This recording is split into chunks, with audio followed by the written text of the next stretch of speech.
Bonjour. Alors, cette capsule a pour thème prendre possession de sa classe, prendre possession physiquement de sa classe.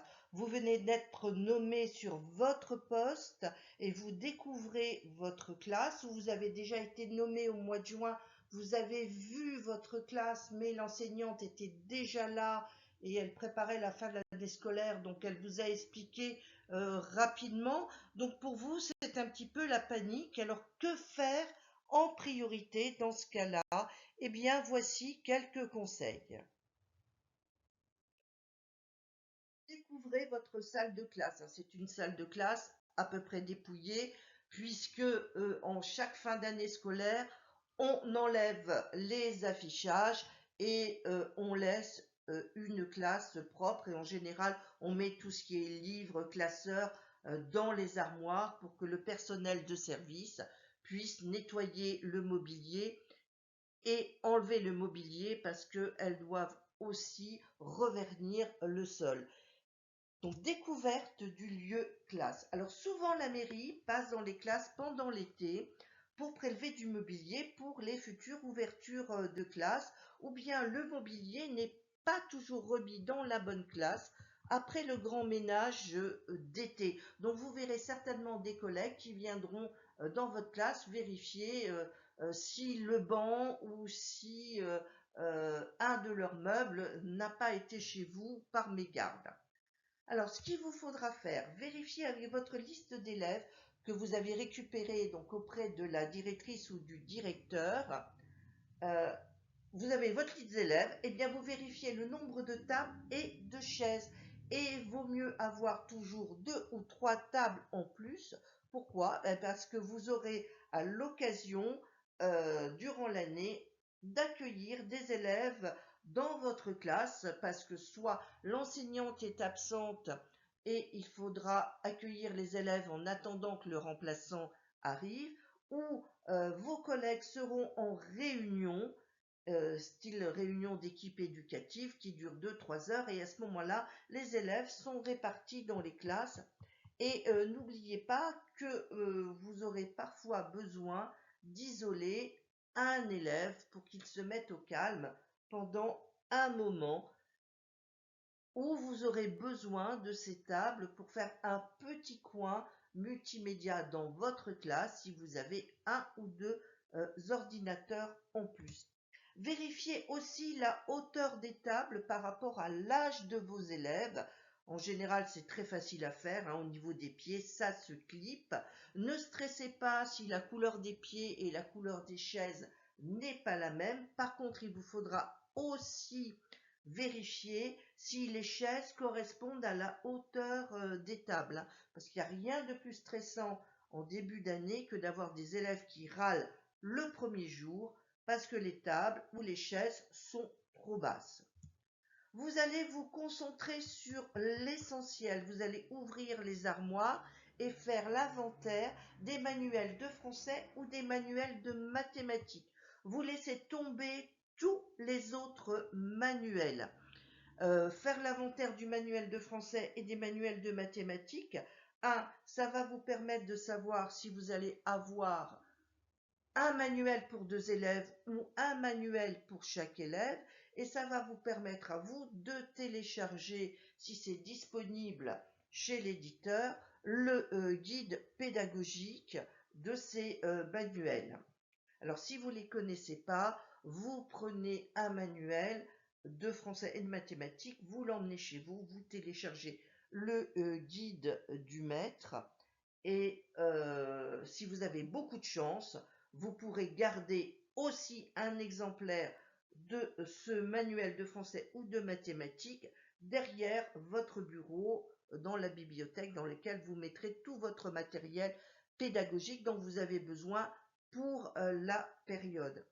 Vous pouvez aussi aller voir vos collègues pour leur demander s'ils ont des manuels pour compléter votre série, et à ce moment-là proposer un échange de manuels s'ils ont le même niveau de classe, et bien entendu en faisant attention à ce que vous ne fassiez pas français ou mathématiques en même temps. Bon, en général, ça se passe très bien. Nous, on faisait ça au niveau des livres de français et surtout des dictionnaires. Après, vérifiez les années d'édition de vos manuels. Vous pouvez avoir, parce que souvent, comme les manuels coûtent cher, eh bien, on complétait par 5 ou 10 manuels sur des années, mais en fonction des années d'édition, le numérotage des pages était différent. Donc, ne vous retrouvez pas dans le cas de dire ouvrez la page 44, faire l'exercice 3, et vous commencez à lire les consignes et vous avez des élèves qui disent ben moi, j'ai pas cet exercice, page 44, où la page 44, eh bien, ça parle du nom et ça parle pas du verbe ou de l'adjectif. Donc, il faut vraiment que vous vérifiez tout ça. Après, il faudra faire l'inventaire des cahiers. Bon, en général, quand un nouvel enseignant arrivait, on lui commandait l'essentiel, c'est-à-dire les cahiers pour débuter, des petites fournitures, charge à lui de compléter sa commande dès qu'il aurait bien pris la classe en main. Et de toute façon, vous avez normalement euh, un une deuxième commande à faire, un deuxième réassort à faire avant le mois de fin octobre ou fin novembre. Ça dépend des mairies. Il vous faudra aussi faire l'inventaire du petit matériel, le vôtre. Si vous avez un TNI, bon, vérifiez que vous avez assez de feutre de Velleda, assez d'effaceurs, de la pâte à fixe, du petit matériel style aimant, punaise, scotch, et le petit matériel aussi des élèves. Alors, ce que je faisais, moi, c'est dans mon armoire, je mettais tout ça dans des boîtes à chaussures avec des étiquettes. Les étiquettes d'une couleur, c'était le matériel de l'enseignant, et les étiquettes d'une autre couleur, c'était le matériel réassort pour les élèves. Alors, une fois que vous avez fait tout ça, vous allez vérifier les lumières, c'est-à-dire que vous appuyez sur tous les interrupteurs. Et vous en profitez aussi pour vérifier toutes les prises. Est-ce que toutes les prises fonctionnent et est-ce que toutes les prises sont accessibles pour vous? Ce qui vous donnera une idée de ce meuble-là. Dans 15 jours, je vais le déplacer parce que j'aurai besoin de mettre ici le poste de radio ou de mettre ici autre chose. Il vous faudra aussi vérifier si l'horloge fonctionne. Bon, en général, l'horloge, elle est souvent dos aux élèves. L'horlogerie mécanique avec les essais de sonnerie de cours de récréation se font le jour de la pré-rentrée et tout ça est remis en marche aussi ce jour-là. Attention, les horloges peuvent très bien ne pas fonctionner ou s'arrêter de fonctionner rapidement. Ça, je vous parle d'expérience. Donc, ce que je faisais, moi, j'achetais une horloge que je mettais face aux élèves, à côté du tableau, et puis je me servais aussi de cette horloge pour minuter le travail ou les temps d'autonomie. Je vous mettrai un modèle un petit peu plus loin. Ce que je vous recommande aussi, c'est de vérifier l'emplacement des portes. Bon, ben, ça, la porte d'entrée-sortie dans le couloir des élèves, il ne doit rien y avoir devant, ça c'est clair. Euh, et puis la porte de communication avec l'autre classe, qui est une porte d'évacuation, elle doit être libre aussi bien d'un côté que de l'autre et surtout pas fermée à clé. Donc si vous n'avez pas la clé, demandez la clé euh, à la directrice ou vérifiez si la clé n'est pas dans un des tiroirs du bureau. Demandez aussi les trousseaux de clés de vos armoires de votre bureau. Bon, en général, moi ce que je faisais, c'est que je laissais ce trousseau de clés dans mon casier dans la salle des maîtres qui était accessible à tous. Pour l'instant, moi je ne vous conseille pas de déplacer le bureau. Ça, vous le ferez soit en fin de la première semaine ou en fin de la semaine 2. Pour l'instant, vous prenez la classe telle quelle, brute de décoffrage. Il faudra aussi que vous vérifiez où se trouve l'écran de contrôle par rapport au TNI. Bon, en général, moi je mettais mon bureau et l'écran de contrôle à côté du TNI parce que c'était là qu'étaient les branchements. Parce que quand vous travaillez sur l'écran de contrôle et que vous contrôlez ce qui va s'afficher au TNI, mieux vaut l'avoir à votre bureau que de passer votre temps à vous déplacer de votre bureau à la table de l'écran de contrôle. Vous oubliez toujours quelque chose et à la fin, vous cafouillez et vous perdez le fil de ce que vous êtes en train de faire. Donc en début, simplifiez-vous la vie. Allumez le TNI pour voir s'il fonctionne et puis vous récupérerez aussi les codes de TNI auprès de vos collègues, de la directrice ou de l'enseignant référent en informatique de l'école.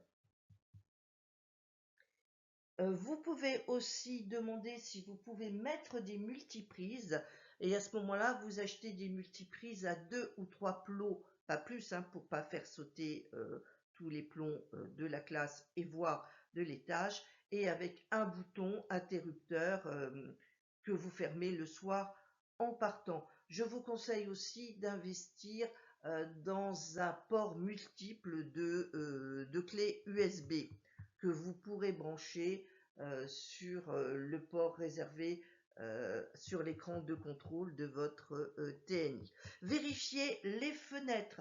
Vérifiez si toutes les fenêtres ouvrent. S'il n'y en a pas une qui a un problème d'ouverture, à ce moment-là, il faudra le signaler à la directrice pour qu'elle fasse un bon pour travaux auprès de la mairie. Vérifiez aussi les rideaux. Dans ma classe, les rideaux ne fermaient pas. Donc j'étais à chaque fois obligée de les épingler avec des pinces à linge. Donc si les rideaux ne se joignent pas pour faire l'obscurité, eh bien mettez sur un rideau 3-4 pinces à linge de manière à pouvoir faire rapidement l'obscurité et à ne pas chercher les pinces à linge. Voilà, une fois que vous avez vérifié tout ça, vous avez fait le plus gros et maintenant vous pouvez aller soit assister à la réunion de rentrée qui a lieu ou le matin ou l'après-midi, soit si cette réunion a déjà eu lieu, partir à la pêche au renseignement auprès de vos collègues.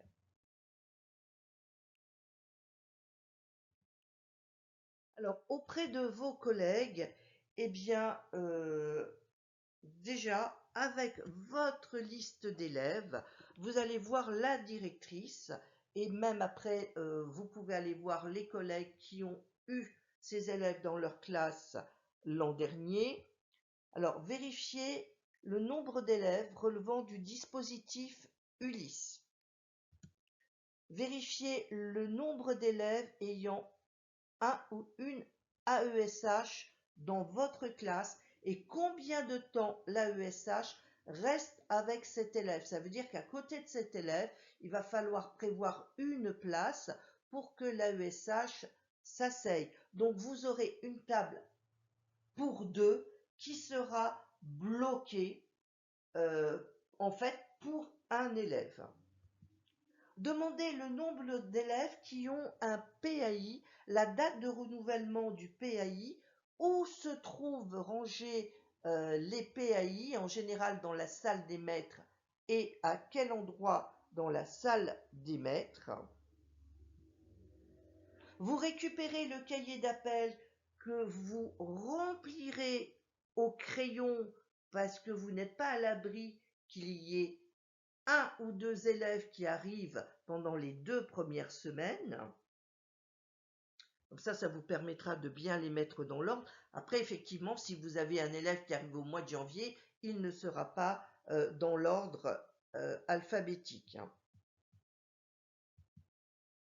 Après, vous prenez tous les documents administratifs que vous aurez à coller dès le jour de la rentrée dans le cahier de correspondance. C'est pour ça que dans la prochaine capsule, je vous dis ne préparez aucun apprentissage pour le lundi et le mardi de la rentrée.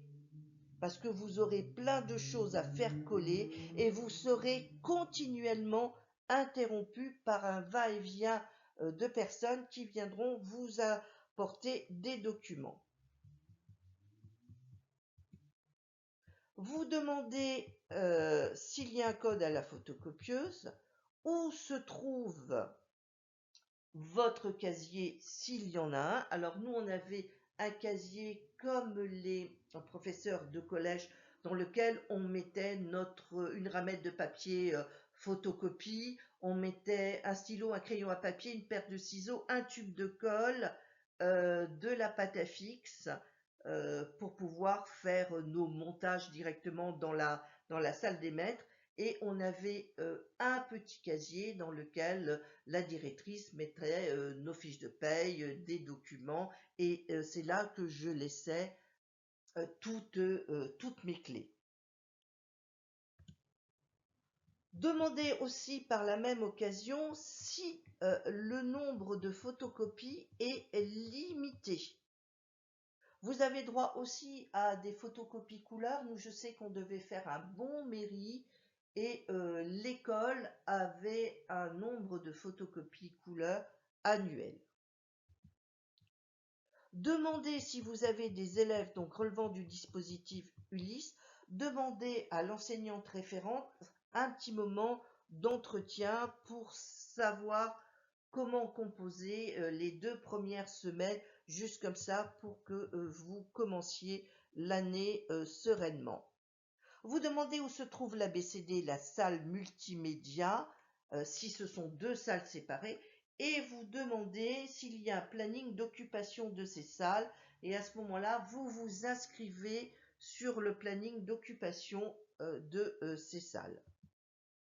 Vous demandez quel est le roulement des services de cours de récréation, et en général, vous avez 10 minutes le matin et 10 minutes après la pause méridienne, donc c'est 8h20, 8h30 dans la cour de récréation. Alors, si vous habitez loin ou si vous n'êtes pas sûr de pouvoir effectuer ces 10 minutes de cours de récréation, dites-le tout de suite à vos collègues et dites à ce moment-là, eh bien, je ferai les 10 minutes de 13h20 à 13h30 dans le roulement. Alors, quand vous arrivez le matin en classe, en fait, si l'école commence à 8h30, il faut que vous soyez dans la classe au moins à 7h45.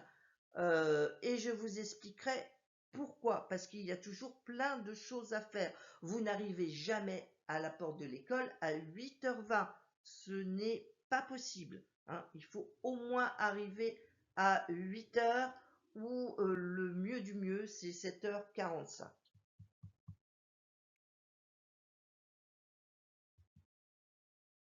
Et vous demandez si c'est déjà fait le roulement de cantine pour votre classe.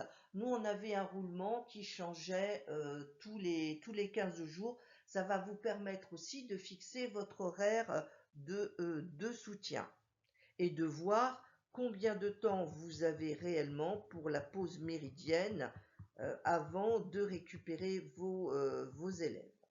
Demandez aussi le projet d'école, une copie du projet d'école, de manière à ce que vous puissiez l'emmener chez vous, le lire et voir comment vous allez vous inscrire dans ce projet d'école.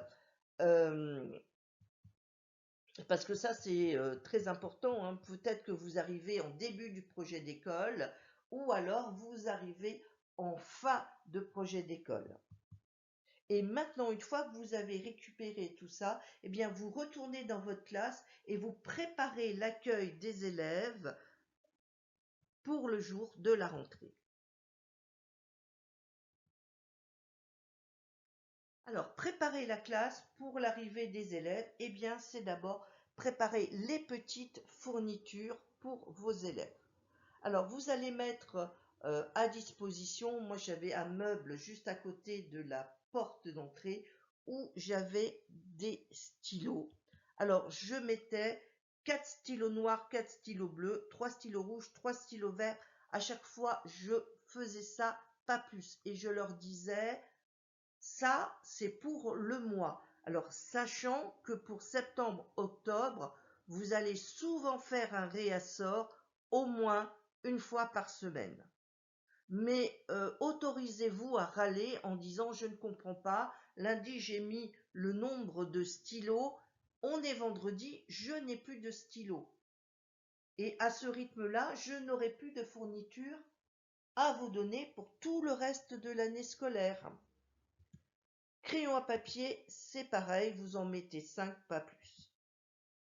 Des règles, j'en mettais 2. Taille crayon, ciseaux, alors 3 tailles crayon, 2 paires de ciseaux, et en début d'année, je mettais 4 ou 5 tubes de colle, et je mettais toujours 3 gommes. Je mettais ce gros pot que je séparais en 2, voire en 3 pots. Et pour les feutres, pareil, je séparais en 2 ou 3 pots. Maintenant, vous allez vérifier vos fournitures personnelles parce que quand vous arrivez le jour de la rentrée, votre bureau, il doit être en état de fonctionnement. D'abord, ça prouve aux élèves que vous êtes, vous, prête à travailler. Donc, votre espace bureau, eh bien, il va falloir donc que vous ayez des stylos, des crayons à papier, un tube de colle, une gomme, une paire de ciseaux adultes que vous ne prêtez surtout pas aux élèves, des surligneurs, des feutres permanents, un dérouleur scotch, et donc des crayons de couleur et des feutres. Alors ce que je faisais, c'est que j'achetais, vous savez, des ranges couverts et je mettais tout mon matériel dans les ranges couverts du premier tiroir et j'avais aussi après dans les autres tiroirs une petite réserve. Alors bien entendu, il vous faudra des post-it, des petits aimants, plein de petites choses. Et ce que j'achetais, c'est un casier de clous et vis que je mettais sur mon bureau dans lequel je mettais les punaises, les aimants, euh, des petits morceaux de pâte à fixe, tout le petit outillage dont je pourrais avoir besoin, des tailles-crayons sans réserve. Aussi, je mettais des tampons parce que j'utilisais des petits tampons avec des figures. Enfin, je mettais plein de petites choses là-dedans et ça m'évitait d'avoir tout le temps à fouiller. Je mettais 1 ou 2 rouleaux de scotch en réserve. Je mettais 2-3 gommes en réserve. Alors, bien entendu, vous pouvez choisir, amener votre propre matériel si vous êtes une maniaque des stylos. Moi, j'étais très maniaque, hein. Je n'utilisais que des pointes 0,5. Donc je me faisais mon petit stock et je me faisais un petit plaisir aussi d'avoir des stylos pailletés ou clairs quand je voulais faire des petits dessins sur les cahiers des élèves pour leur faire remarquer gentiment 2-3 erreurs sans que ça les impacte. Et puis vous allez donc préparer sur le bureau de chaque élève, donc sur les tables des élèves, le jour de la rentrée, il devrait y avoir 2-3 feuilles de classeurs perforées. Le reste de la réserve, vous le mettez sur le banc sous le TNI. Sous le TNI, vous mettez un banc. Ça va vous servir à poser plein d'affaires, surtout tous les documents qui vont être à coller le premier jour. Vous mettez aussi un cahier qui sera un cahier de correspondance et sur votre banc, vous mettez tous les documents que vous aurez à faire coller sur le cahier de correspondance. Et sur ce banc, vous mettez un cahier du jour, enfin une pile de cahiers du jour et une pile de cahiers de poésie. Déjà pour commencer, c'est déjà pas mal. Nous allons passer aux affichages pédagogiques ludiques. le fameux tableau des responsabilités. Donc vous en trouvez partout sur le net. Vous prenez celui qui vous convient le plus. Celui-ci a été pris sur Lutin Bazar, hein, on reconnaît les petits robots. Puis plus tard, vous ferez un tableau des responsabilités qui vous convient. Donc, un petit conseil, vous découpez toutes les étiquettes avant de les plastifier. Je faisais aussi donc un relevé météo. Alors je me servais du site Météo France et dans notre jardin pédagogique, j'avais installé une petite station météo. Ça, je le faisais fin septembre. Et comme j'avais des CM1, CM2, eh bien, je faisais un relevé de température sur ce genre de graphique. Je le collais sur le cahier du jour en début de chaque mois et les enfants revenaient à chaque fois dessus et j'en avais un qui était collé sous l'affiche météo de manière à ce que quand il y avait un enfant qui était absent, il pouvait reprendre les points qui lui manquaient. Je faisais aussi l'humeur du jour. Alors, l'humeur du jour, je le faisais hors prénom, c'est-à-dire qu'ils arrivaient le matin, ils déposaient leur cartable et ils allaient piocher leur humeur qu'ils mettaient dans un endroit sur un deuxième tableau que j'avais dans la classe. Et en fonction du nombre d'humeurs, j'évaluais si tous les enfants avaient mis leur humeur ou pas, et les enfants avaient le droit de le changer à la récréation et l'après-midi. Alors ce que je faisais, c'est que je limitais le nombre d'humeurs pas contentes et bof bof. Je mettais aussi de temps en temps un baromètre sonore, surtout quand ils travaillaient en autonomie, ce qui était les trois quarts du temps. Je mettais aussi le matin sur un petit tableau Velleda aimanté que j'avais collé à côté du TNI, je mettais le programme du jour. Par contre, ce que je ne faisais pas, c'est que je ne mettais pas les étiquettes récréation. Ce que je faisais, c'est que je cochais en vert ce qui avait été fait et je mettais un tout petit trait en rouge sur ce que je pensais qu'on n'aurait pas le temps de faire. Donc les élèves étaient avertis à chaque moment de la journée de l'avancement de l'emploi du temps. Alors j'avais aussi au-dessus de mon bureau un petit carillon. Alors je m'en servais pour prévenir les élèves que eh bien, le travail allait bientôt être fini. Je faisais ça 5 minutes avant la fin du travail en disant bah, dans 5 minutes je vais ramasser, le travail va bientôt être terminé. Je m'en servais aussi pour dire qu'il faisait trop de bruit. Donc selon l'intensité de la frappe, il savait si j'étais pas contente ou pas. Et voici la fameuse horloge que je mettais à côté du TNI, donc face aux élèves. Et vous voyez, il y a des couleurs et je m'en servais. Alors beaucoup d'élèves en CM1, CM2 ne savent pas lire une horloge avec des aiguilles. Donc c'est une très bonne horloge pour leur apprendre à lire avec les aiguilles. Et je m'en servais aussi dans les moments d'autonomie. Je mettais un petit post-it en disant là, à partir du moment où le post-it est là, vous avez 5 minutes. Et après, je ramasse ou après, vous rangez les affaires parce qu'on va passer à autre chose.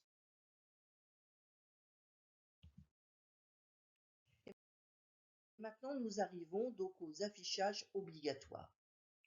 Alors, la liste des élèves, vous devez faire une répartition par âge. Alors ça peut vous servir aussi pour faire les anniversaires, hein, si vous faites les anniversaires en classe.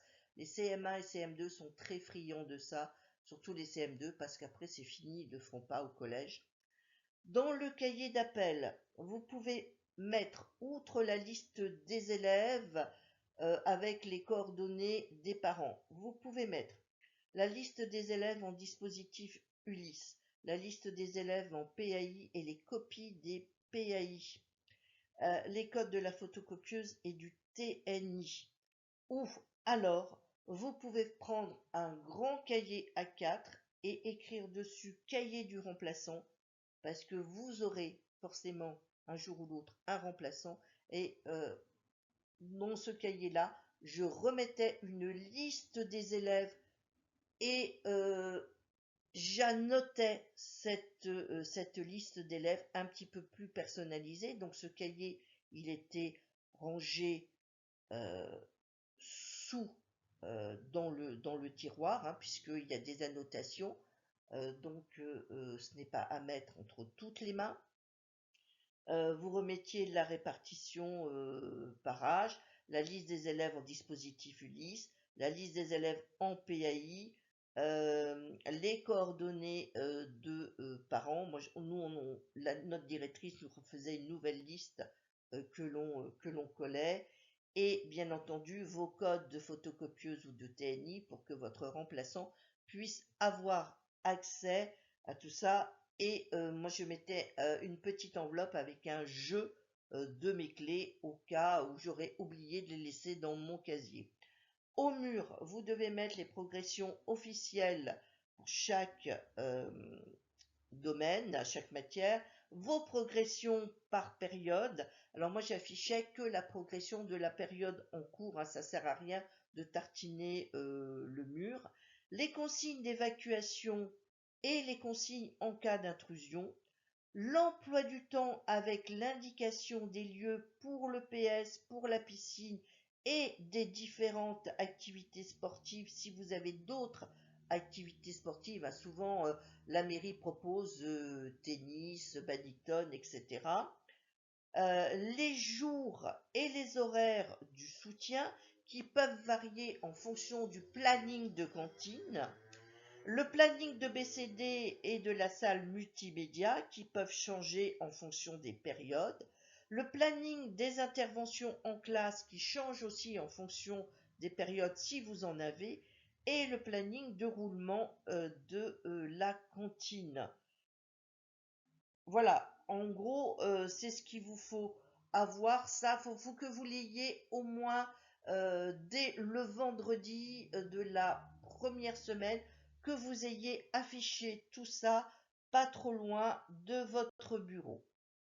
Voilà, j'espère vous avoir un petit peu aidé, et je vous remets mes coordonnées sur la dernière diapositive comme d'habitude.